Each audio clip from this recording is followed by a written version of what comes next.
और अब खबर मुरादाबाद से, जहां पर आपको बता दें कि मुरादाबाद की थाना सिविल लाइन क्षेत्र में स्थित एमडीए रोड पर तेजी से लेजी कैट नाम से खुले एक रेस्टोरेंट कैफे के उद्घाटन के मौके पर पहुंचे भाजपा नेता संगीन सोम ने मीडिया से बातचीत के दौरान कई राजनीतिक मुद्दों पर खुलकर अपनी राय रखी है। इस दौरान उन्होंने विपक्षी दलों, खासकर समाजवादी पार्टी के राष्ट्रीय अध्यक्ष अखिलेश यादव पर जमकर निशाना साधा। आगामी चुनाव को लेकर बड़ा दाव भी किया है। तो बड़ा दावा किया है कि कैफे के उद्घाटन के बाद मीडिया से बातचीत की है और बातचीत करते हुए उन्होंने संगीत सोम ने बिहार की राजनीति पर पूछे गए सवाल का जवाब देते हुए कहा कि नीतीश कुमार के राज्यसभा जाने को लेकर विपक्ष अनावश्यक बयानबाजी कर रहा है। उन्होंने कहा कि यह पूरी तरह से उनका व्यक्तित्व और राजनीतिक निर्णय है। उन्होंने तंज कसते हुए कहा कि अखिलेश यादव सत्ता से बाहर होने के बाद लगातार ऐसे बयान देते रहते हैं जिन्हें समझना मुश्किल होता है। अखिलेश यादव पर निशाना साधा संगीत सोम ने कहा कि अखिलेश यादव अब सत्ता में वापस नहीं आ सकते। उन्होंने तीखा हमला बोलते हुए कहा कि सपा का दौर खत्म हो चुका है और यह मुगल काल के आखिरी शासन की तरह है। उन्होंने कहा कि जब भी चुनाव आते हैं तो कभी ईवीएम पर सवाल उठाए जाते हैं तो कभी वोटर लिस्ट में गड़बड़ी का आरोप लगाया जाता है। उन्होंने आगे यह कहा कि अखिलेश यादव ने जिस पीडीए की बात कही है उसके फुल फॉर्म उन्होंने पाकिस्तान डेवलपमेंट अथॉरिटी बताते हुए कटाक्ष किया और आरोप लगाया कि सपा नेताओं का झुकाव मुस्लिम तुष्टीकरण और पाकिस्तान प्रेम की राजनीति की ओर रहा है। ईरान इजराइल युद्ध पर भी दी प्रतिक्रिया मीडिया द्वारा अंतरराष्ट्रीय हालात और ईरान इजराइल के बीच बढ़ते तनाव को लेकर सवाल पूछे जाने पर संगीत सोम ने कहा कि युद्ध किसी के लिए भी अच्छा नहीं होता है। उन्होंने कहा कि भारत की नीति हमेशा से शांति की रही है और भारत चाहता है कि पूरी दुनिया में शांति बनी रहे और किसी भी देश के लोगों की जान ना जाए। बाबरी मुद्दे पर भी दिया बयान। उन्होंने कहा कि टीएमसी सांसद के बयान से जुड़े सवाल पर उन्होंने कहा कि देश में अब दोबारा बाबरी जैसी स्थिति नहीं बनने दी जाएगी। उन्होंने कहा कि बाबर के नाम पर एक ईंट भी नहीं लगने दी जाएगी और अगर ऐसा कोई प्रयास हुआ तो उसे शुरुआत में ही रोक दिया जाएगा।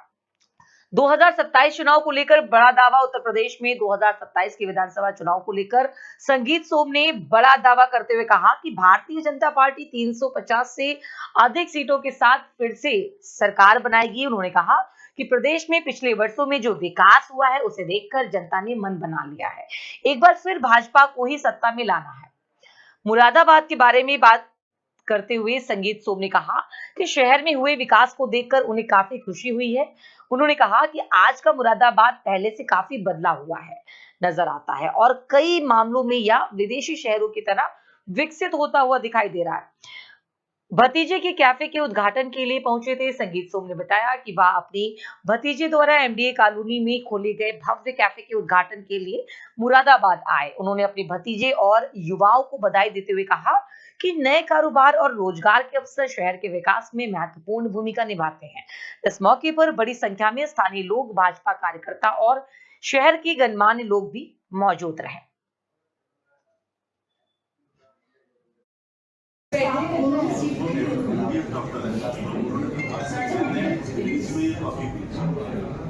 वो मुगल काल के आखिरी शासक थे, जो मुगल काल 12 से 17 था उसके आखिरी शासक थे। वो कभी अब सीएम नहीं बन सकते, इसलिए उनकी वो क्या कहते हैं क्या करते हैं उस पर छोड़ दीजिए।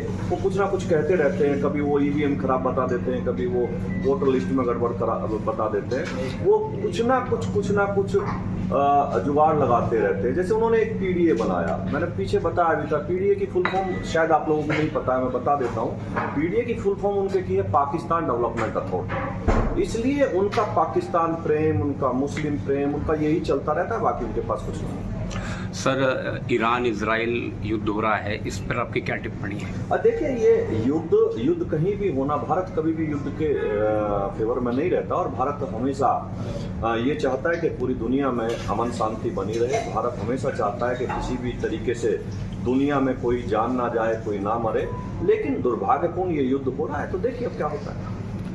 सर, टीएमसी के सांसद कहते हैं बाबरी मस्जिद बनाएंगे फिर दोबारा। इस देश में तो बाबरी नहीं बन पाएगी, एक ईंट भी इस देश में बाबर के नाम पर नहीं लग पाएगी।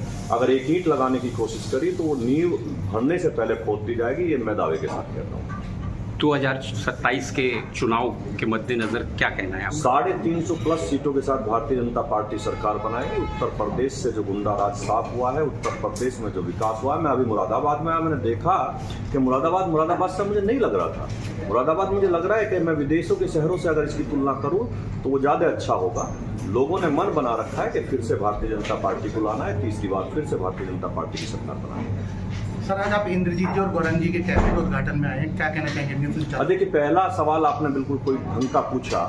मैं इंद्रजीत मेरा भतीजा है और भतीजे ने और भतीजे की पत्नी ने दोनों ने मिलकर ये कैफे खोला है। मैं बधाई देता हूँ उन बच्चों को कि आपने इतना अच्छा काम और इतना सुंदर काम किया है। और इस कैफे में आप देख रहे हैं, मैंने अभी कॉफ़ी पी है, अभी केक भी खाया है। ये टेस्ट के साथ साथ लोगों के हेल्थ का ध्यान रख रहे हैं। और हेल्थ आज की तारीख में पूरी दुनिया में कहीं भी चले जाइए, आदमी खाने से पहले हेल्थ का ध्यान रखता है। इस कैफ़े में क्रेजी कैट में बच्चों ने ध्यान रखा है कि लोगों की हेल्थ अच्छी रहे, उन्हें टेस्ट भी मिले। और मैं शुभकामनाएं देता हूं, बधाई भी देता हूं कि ये दिन दोगुनी रात चौगुनी तरक्की करेगा ये रेस्टोरेंट। और मुरादाबाद के लोगों के लिए ये बहुत अच्छा अवसर भी है। मैं तो ये कहूँगा कि ये बच्चे आके मेरठ में भी खोले और दिल्ली में भी खोले तो ज़्यादा अच्छा रहेगा।